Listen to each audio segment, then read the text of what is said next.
Welcome back to the channel, everyone. My name is Alexander Howell, and I get a ton of comments from individuals who watch my videos, or especially those who are subscribers to these videos, that ask all kinds of different questions, but a ton of them, probably 75% of questions, have to do with who do I contact for this, what's the best way to do this, and how do I blank. And so today I thought, why not answer as many questions as I can just in this video? It's going to seem like a very small set of answers, but in truth, these consist of about, like I said, 3/4 of the questions that I get in comments and email, etc. So this is going to have to start with if you're traveling to Merida. This is going to end with if you purchase and want to renovate a home. Who do you contact? Why? And these, again, are all answers that have to do with me directly. So this isn't, a list full of things that I haven't done. This is who I've used, what I've used, and how I've used it. So I hope you enjoy this video. And by the way, if you want to follow me outside of this video, please feel free to like and subscribe to the channel. That helps the video gain a little bit more followers so people can see this information. And if you subscribe to the channel, you're going to get a ton more videos similar to this. And you can also see all the videos that I've done in the past. And also, all of these social media links, email links, I'm just going to put them right here on the screen right now. Feel free to follow me, message me, do anything that you would want to do. Take advantage of that. Most of the time, text, email, and Instagram are the easiest ways to follow and talk to me. Anyway, outside of that, let's get this video started.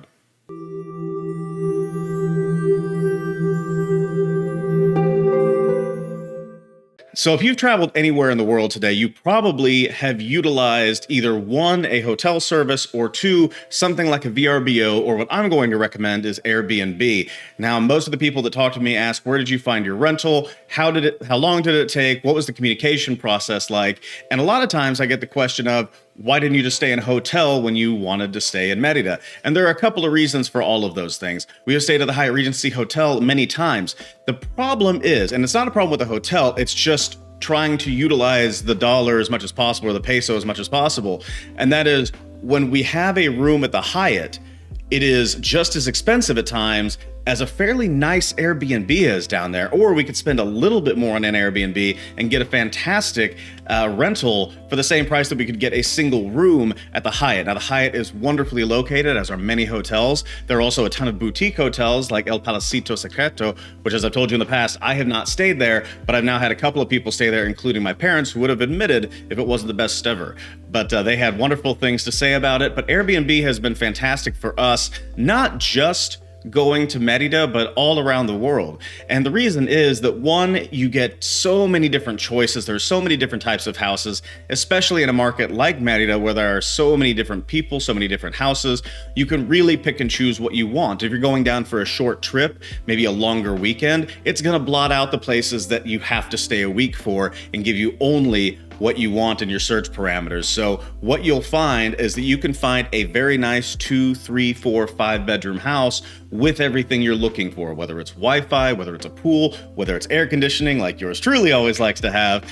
Airbnb is a wonderful, wonderful search platform for some amazing places. And I personally, outside of hosting, which I have another video about that, but outside of hosting Airbnb, I've had a wonderful time staying in those places. We've been very, very lucky. I'm sure we will run into a situation where the owner is not as attentive to our needs as we have had in the past, but we have had incredible experience with Airbnb, so that is what I would recommend, Airbnb.com. This is not a payment. I'm not getting paid by them to advertise. I just personally love to recommend them because we've had such good experience. So once you're booking a trip, Airbnb.com.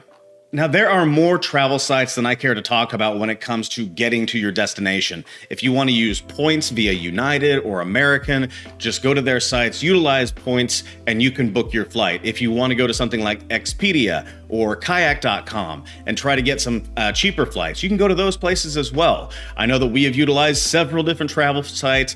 I'm not going to recommend any one of them because the lists are incredibly long, and even though we have taken many, many trips, we also utilize almost every site. So I can't recommend one of them more than the other. The only thing I would say is just get out there, try to go through it, kind of like shopping for insurance.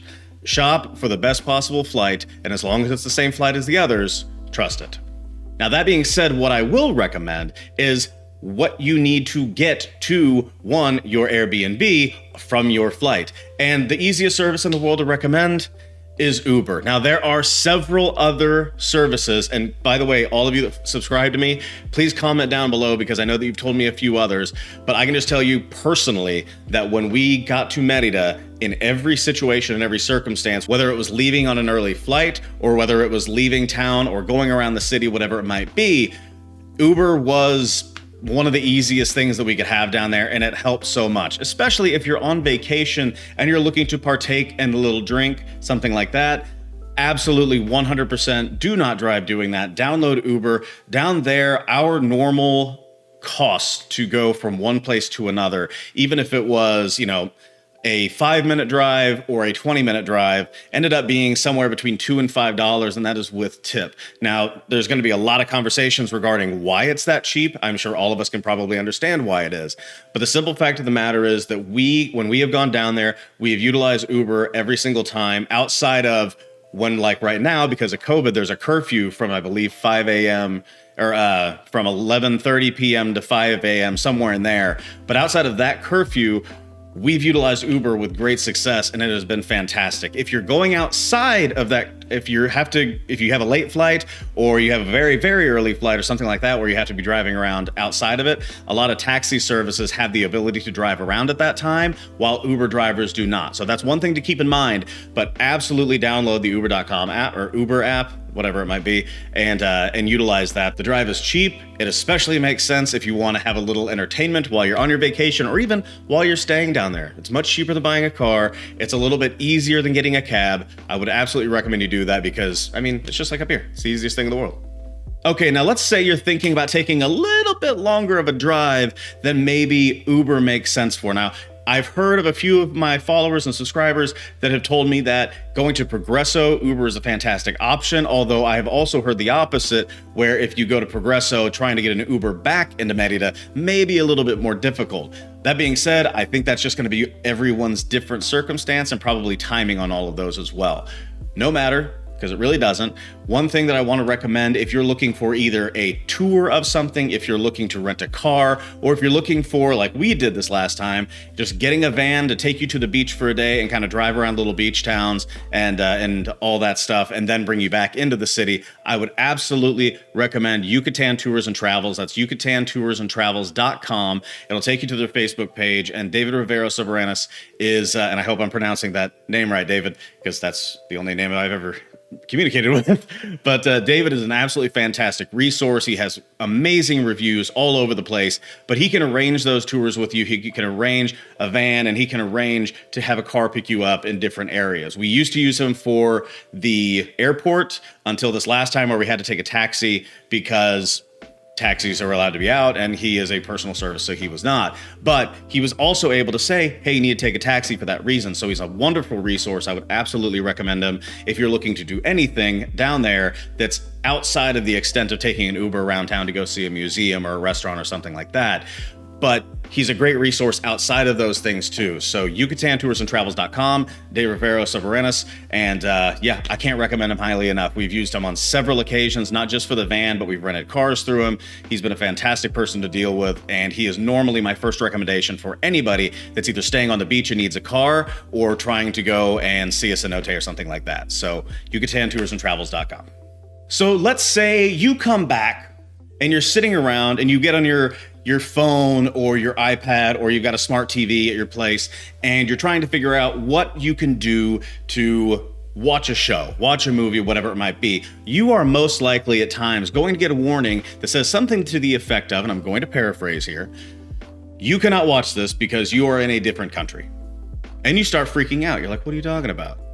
Like, why can't I watch the stuff that I pay for? Just because I'm in a different country, it doesn't matter. Why? But it's true, and you're going to get those warnings. The easiest one to talk about is PBS, obviously, because it's public broadcasting system for the United States, but there are others like Netflix, like HBO Max. All those different apps require you to be in the United States. Now, if I mention one of those, by the way, that has changed or will change, I apologize for that, but you're going to notice it, and that is where you want a VPN.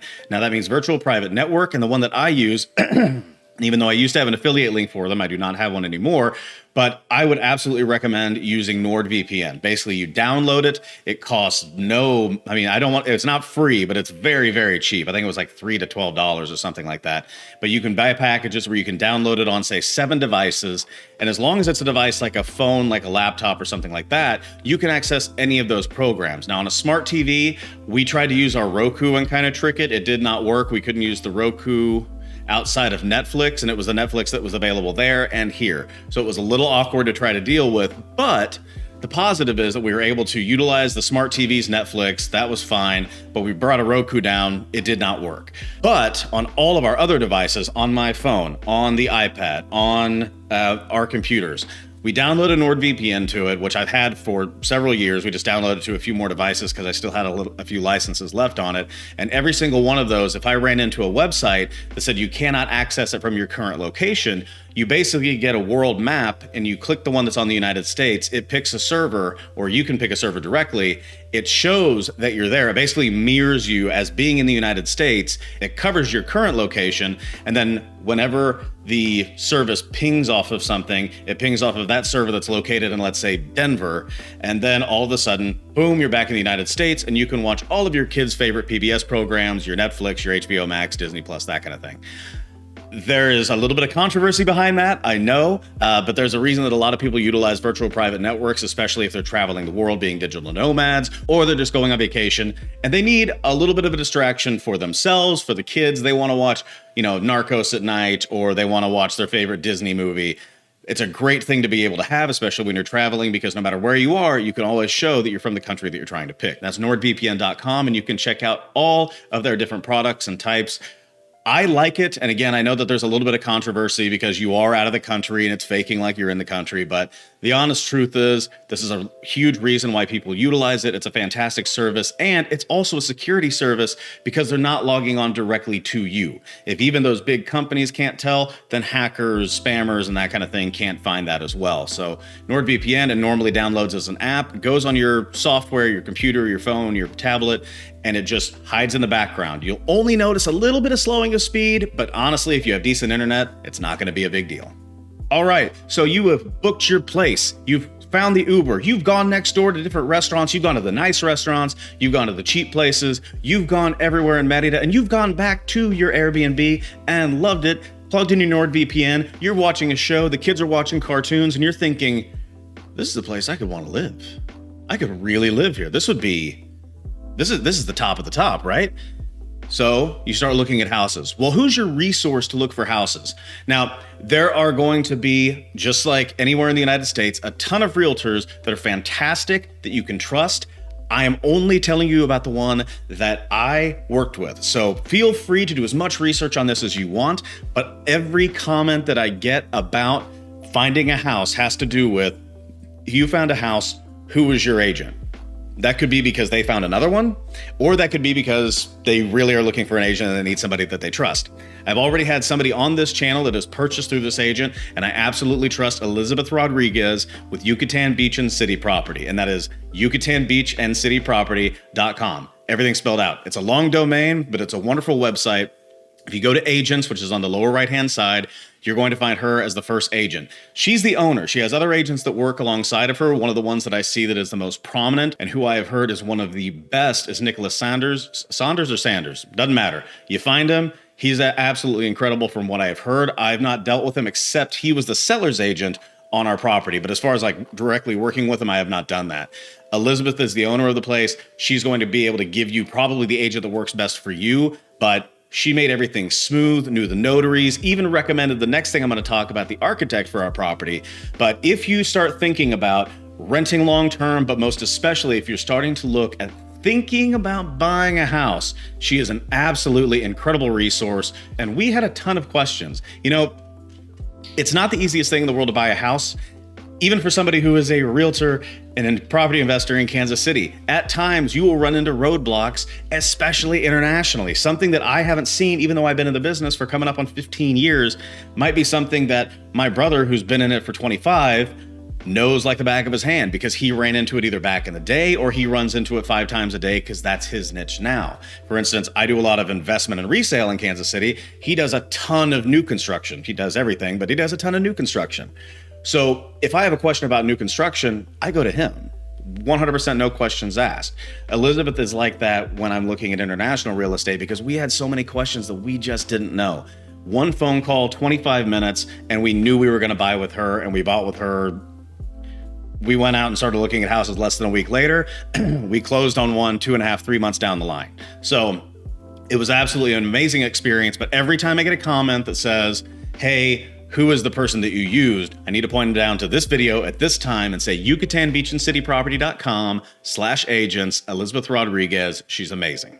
And now this is my last recommendation. So if you have stuck with me through all of this, I very much appreciate that. And again, don't forget to like and subscribe to this channel.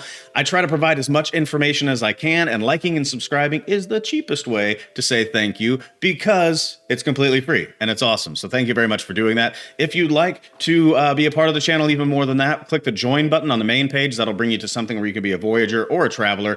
And that's just kind of like Patreon and the others, where a little bit here, a little bit there, a cup of coffee for me every week, and you're good to go. But again, that is not the most important thing. Liking and subscribing, I very much appreciate. Oh, and also following me on these social media accounts. I'm not even going to go through everything like I normally do, but I will say Instagram, email, text. Those are my main things. Instagram, you can follow me, see a bunch of pictures of the place, and then my kids because they're awesome. But everything else is communication, and always feel free to comment down below if you have any questions. I'll try to respond as soon as I possibly can. Getting back to it, my last final recommendation.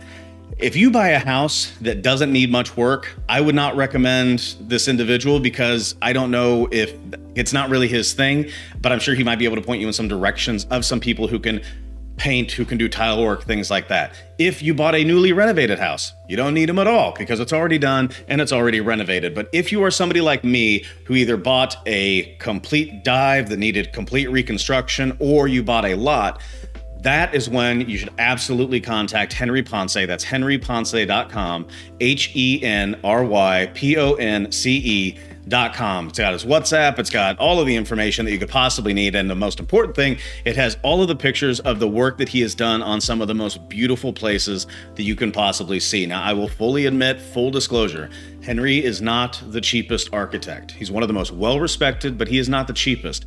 When you see the properties, you'll know the reason why. We chose him because Elizabeth recommended him, but also because when we started talking to him, it was just right in line with where we were. So I would say that, and actually a really good friend of mine that follows the channel and is also one of the admins on our Facebook page, which I'm going to take a quick second to say, facebook.com/groups/travel2 Merida. But the admin interviewed Henry, interviewed another architect, and they just flowed better. He said he loved Henry, but he flowed better with another architect, and that's awesome. You've got to find the person that works well for you.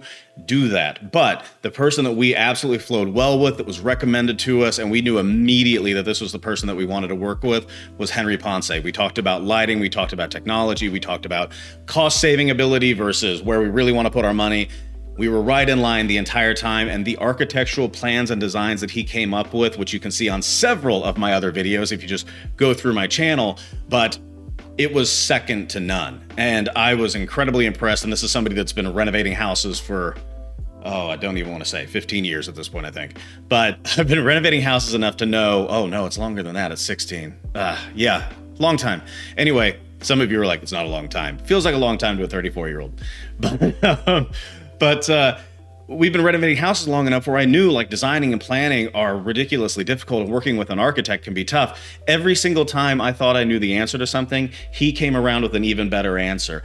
We've been in line with colors, we've been in line with design, been absolutely thrilled with working with Henry. He's just not a small project guy. He is a big project person, and when you see his team and the stuff that he works on, you'll understand that. So if you're like me and you bought a place that needed to be completely renovated or had a big project on top of what is already there, definitely contact him. If you have a lot, definitely contact him. But a small project here or there, I'll try to find a few people that know some recommendations in the coming years that I can throw out there. But for the most part, if you need a project design, an architect, landscape, everything, Henry Ponce is the person that I would 100% recommend every day of the week and twice on Sunday.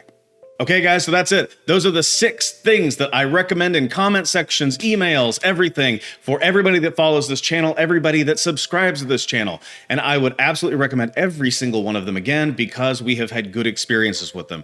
Nowhere on this list that I have something on there that we've had a negative or even okay experience with. It's all been positive or at least understandable in its nature. Every once in a while you get a bad Uber driver. Who cares? It's fine.